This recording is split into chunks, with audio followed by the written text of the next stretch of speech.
सांवलिया जी मंदिर संशोधन विधेयक 2022 और नाथ द्वारा टेम्पल अमेंडमेंट बिल 2022, इन दोनों पर चर्चा का अवसर दिया, उसके लिए धन्यवाद माननीय सभापति जी। दोनों में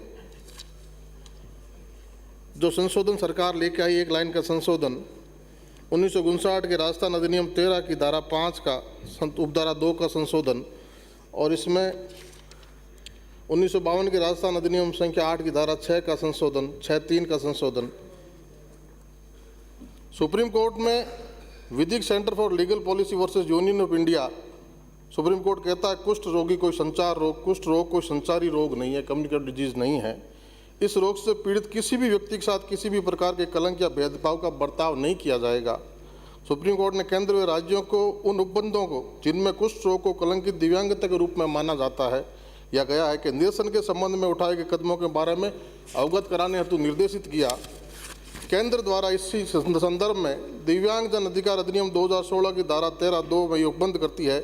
कि दिव्यांगजन जीवन के सभी पहलुओं में अन्य व्यक्तियों के समान आधार पर विधिक सामर्थ्य का उपभोग करें और विधि के समक्ष अन्य व्यक्तियों के रूप में समान मान्यता का अधिकार रखें। केंद्र का उक्त बिल सुप्रीम कोर्ट के निर्देश 7 वर्ष पहले आए और हम दशकों तक 1959 से लेकर अब तक और 1992 से लेकर अब तक गूंगे और बेरे ना होते हुए भी गूंगे बेरे बने रहे, इनके अधिकारों से इनको वंचित किया। अब ये एक लाइन का संशोधन सरकार लेके आई है, ठीक है, अच्छा संशोधन है। इतने वर्षों बाद हमें इसके बाद की संज्ञान सुप्रीम कोर्ट के निर्देश के बाद और केंद्र के बिल के बाद आया, लेकिन ये बिल किस संदर्भ में आया है और किस यात्रा में कि जब सब लोग जय श्री राम का नारा बोलते हैं तो अब कुछ लोग कहते हैं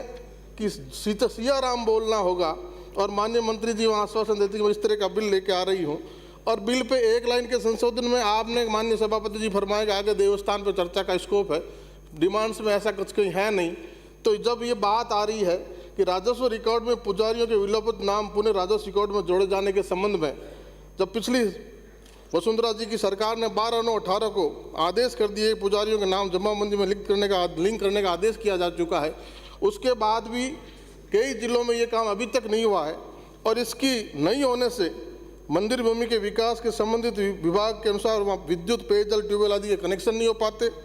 फसल खराबी की स्थिति में नियमित सहायता अनुदान नहीं मिलता। कृषि विभाग की योजना के अनुसार पात्र होते हुए बीज, कृषि उत्पादन आदि नियमित अनुदान प्राप्त नहीं होते।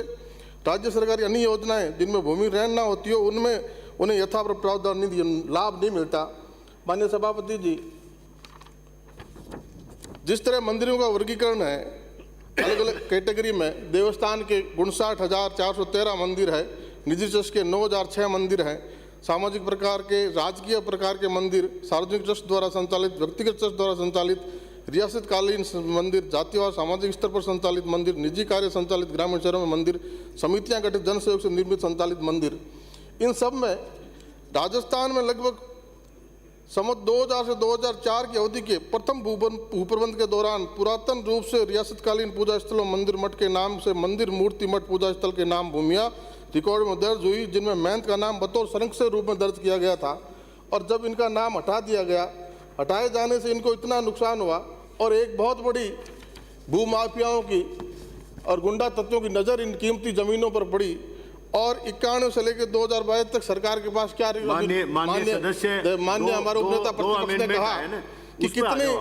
देवता जब शाश्वत नाबालिग है तो वहाँ पुजारियों, काश्तकारों, राजस्व अभिलेख से हटा देना, इसको जिन जिलों में अभी तक संशोधन नहीं हुआ पिछली सरकार के आदेश के बावजूद उनको किया जाए। और